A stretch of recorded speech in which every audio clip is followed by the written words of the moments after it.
আসসালামু আলাইকুম প্রিয় শিক্ষার্থীরা, আশা করি তোমরা সবাই ভালো আছো। আজকে আমি তোমাদের বার্ষিক পরীক্ষার চূড়ান্ত প্রস্তুতি 2024 সালের সপ্তম শ্রেণী ডিজিটাল প্রযুক্তি এর ঘ বিভাগ প্রশ্ন নিয়ে আলোচনা করব। তো দেখো প্রিয় শিক্ষার্থীরা, ঘ বিভাগ রচনামূলক প্রশ্ন প্রেক্ষাপট নির্ভর। দেখো প্রিয় শিক্ষার্থীরা, তোমাদের 60টি থেকে যে কোনো 5টি প্রশ্নের উত্তর দিতে হবে। প্রতিটি প্রশ্নের মান থাকবে 8 করে, ঠিক আছে?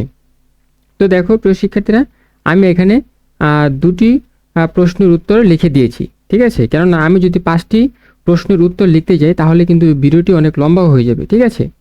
তো দেখো প্রিয় শিক্ষার্থীরা, তোমাদের একটি উদ্দীপক দেওয়া থাকবে। তো উদ্দীপকের আলোকে কিন্তু তোমাদের ক এবং খয়ের অ্যান্সারগুলো করতে হবে। তো দেখো 1 নম্বরে, সুজন একজন ডেইরি পণ্যের উৎপাদনকারী। তিনি মেধা ও দীর্ঘদিনের প্রচেষ্টায় 2015 সালে নতুন ধরনের আইসক্রিম তৈরি করেন। তিনি এই আইসক্রিমের নাম দেন রিফ্রেশ। এটি অল্প দিনে অনেক জনপ্রিয় হয়ে যায়। কিছুদিন পরে অন্য একজন ব্যক্তি একই নামে ও একই ধরনের মোড়কে আইসক্রিম বাজারে বিক্রয় শুরু করে। বিষয়টি নিয়ে সুজন আইনের আশ্রয় নেন। আদালত তার কাছে আইসক্রিমের নিবন্ধন দেখতে চায়। সুজন জানান তিনি কোনো নিবন্ধন করেননি। আদালত তার পক্ষে কোনো সিদ্ধান্ত দেয় না। পরবর্তীতে 2016 সালে সুজন তার পক্ষে কোনো সিদ্ধান্ত দেয় না। পরবর্তীতে 2016 সালে সুজন তার উদ্ভাবিত আইসক্রিমের নিবন্ধন গ্রহণ করেন। তো দেখো প্রশ্নে কি বলা আছে। ক নম্বর প্রশ্নে, রিফ্রেশ কোন ধরনের সম্পদ? পাঠ্য বইয়ের আলোকে ব্যাখ্যা করো। খ নম্বরে দেখো, 2016 সালের পর সুজন আইনগতভাবে তার পক্ষে রায় পাবে বলে তুমি মনে করো কি? বিশ্লেষণ করো। আচ্ছা, দেখি আমরা ক নম্বর প্রশ্নে। সুজনের উদ্ভাবিত আইসক্রিম রিফ্রেশ একটি বুদ্ধিবৃত্তিক সম্পদ। বুদ্ধিবৃত্তিক সম্পদ হলো সৃষ্টিশীলতা বা মেধার ফসল হিসাবে উৎপাদিত যে কোনো নতুন পণ্য, যেমন সাহিত্য, শিল্পকর্ম, আবিষ্কার, ডিজাইন বা কোনো নির্দিষ্ট নাম, নতুন কোনো পদ্ধতি ইত্যাদি। রিফ্রেশ আইসক্রিম একটি নতুন ধরনের পণ্য যা সুজনের মেধা ও প্রচেষ্টার ফল। এই পণ্যটি শুধুমাত্র একটি ভোগ্য পণ্য নয়, বরং এর নাম, আইসক্রিমের ফর্মুলা ও মোড়কও সুজনের তৈরি সৃষ্টিশীল সম্পদ। আইসক্রিমটি যেহেতু অল্প দিনের মধ্যেই বাজারে নিজস্ব পরিচিত পেয়েছে এবং জনপ্রিয় হয়েছে, তাই এই পণ্যটি এখন নিবন্ধন পাওয়ার যোগ্য, যাতে করে এর ওপর সুজনের আইনগত অধিকার প্রতিষ্ঠিত হয়। এখন আমরা খ নম্বর প্রশ্নটি দেখব। দেখো খ নম্বর প্রশ্নে কি বলেছে। 2016 সালের পর সুজন আইনগতভাবে তার পক্ষে রায় পাবে বলে তুমি মনে করো কি? বিশ্লেষণ করো। আচ্ছা দেখি, 2016 সালে সুজন তার আইসক্রিম রিফ্রেশ এর নিবন্ধন গ্রহণ করার পর তিনি আইনি সুরক্ষা লাভ করেন, যা তার পণ্যকে বুদ্ধিবৃত্তিক সম্পদ হিসাবে সুরক্ষিত করে। নিবন্ধনের মাধ্যমে তিনি এই আইসক্রিমের নাম এবং মোড়ক সহ এর সমস্ত সৃষ্টিশীল দিকের ওপর একচেটিয়া অধিকার অর্জন করেছেন। নিবন্ধন না থাকায় আগে আদালত সুজনের পক্ষে রায় দেয়নি, কারণ তিনি পণ্যকে সুরক্ষিত করার জন্য কোনো আনুষ্ঠানিক প্রক্রিয়া গ্রহণ করেননি। তবে 2016 সালের পর আইসক্রিমটির নিবন্ধন হওয়ার ফলে সুজনের পক্ষে আইনি লড়াই করা অনেক সহজ হয়ে যাবে। আইনি সুরক্ষার অধীনে থাকায় তিনি সহজে প্রমাণ করতে পারবেন যে রিফ্রেশ তার মেধার ফসল এবং এটি তার একচেটিয়া অধিকারভুক্ত। এর ফলে কেউ তার অনুমতি ছাড়া এই নাম এবং মোড়ক ব্যবহার করে পণ্য বাজারজাত করলে সুজন আইনগতভাবে তার বিরুদ্ধে ব্যবস্থা নিতে পারবে এবং আদালত সুজনের পক্ষে রায় দিতে বাধ্য থাকবে। নিবন্ধন তার পণ্যের সুরক্ষায় একটি শক্তিশালী হাতিয়ার হিসেবে কাজ করবে, যা ভবিষ্যতে তার পণ্যকে নকল বা চুরি থেকে রক্ষা করবে। তো দেখো প্রিয় শিক্ষার্থীরা, এখন আমরা 2 নম্বর উদ্দীপকটি দেখব।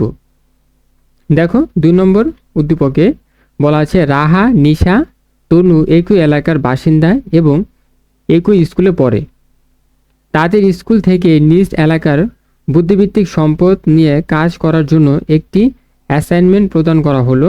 তারা ঠিক করলো তাদের এলাকায় 50 বছর পুরনো ও জনপ্রিয় মামুন বিরিয়ানি নিয়ে কাজ করবে।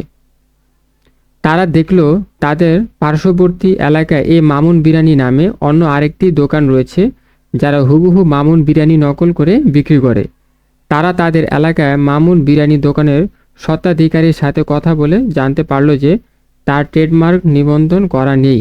তারা স্বত্বাধিকারীকে ট্রেডমার্ক নিবন্ধনের প্রয়োজনীয়তা এবং বুদ্ধিবৃত্তিক সম্পত্তির বাণিজ্যিক ব্যবহারের নীতিমালা তৈরির কথা জানালেন। এখন আমরা প্রশ্ন দেখব। ক নম্বর প্রশ্নে কি বলা আছে, এখন মামুন বিরিয়ানি দোকানের স্বত্বাধিকারী কি কোনো আইনি পদক্ষেপ নিতে পারবে? মতামত দাও। আচ্ছা দেখি উত্তরে, মামুন বিরিয়ানি দোকানের স্বত্বাধিকারী কোনো আইন পদক্ষেপ নিতে পারবে কি না তা নির্ভর করে তার ট্রেডমার্কের উপর। ট্রেডমার্ক মূলত কোনো স্বতন্ত্র প্রতীক বা লোগোর বা নাম যা দিয়ে একটি বুদ্ধিবৃত্তিক সম্পদকে একই ধরনের অন্য কোনো বুদ্ধিবৃত্তিক সম্পদ থেকে পার্থক্য করা যায়।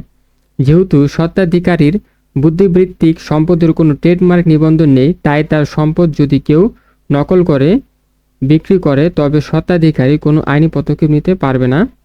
যদি তার বুদ্ধিবৃত্তিক সম্পদের ট্রেডমার্ক নিবন্ধন করা থাকতো তবে বাণিজ্যিকভাবে ওই নকল পণ্য বিক্রি বন্ধের পাশাপাশি ক্ষতিপূরণ দাবি করতে পারতেন।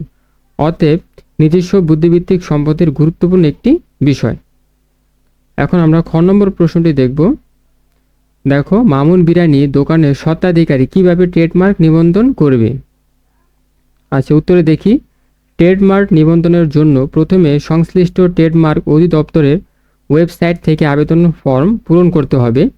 অধিদপ্তরের দায়িত্বশীল কর্মকর্তা আবেদনটি যাচাই বাছাই করার পর গ্রহণযোগ্য হিসাবে পেলে সংবাদপত্রে বিজ্ঞাপন দেবে। নতুন ট্রেডমার্কের ব্যাপারে কারো কোনো আপত্তি পাওয়া রয়েছে কি না তা জানতে যদি কোনো ধরনের আপত্তি পাওয়া যায় তবে যিনি ট্রেডমার্কের বিপক্ষে আবেদন জানিয়েছেন তাকে যুক্তি প্রদান করতে হবে এবং যিনি ট্রেডমার্ক এর জন্য আবেদন করেছেন তাকেও ট্রেডমার্কের পক্ষে যুক্তি প্রদান করতে হবে।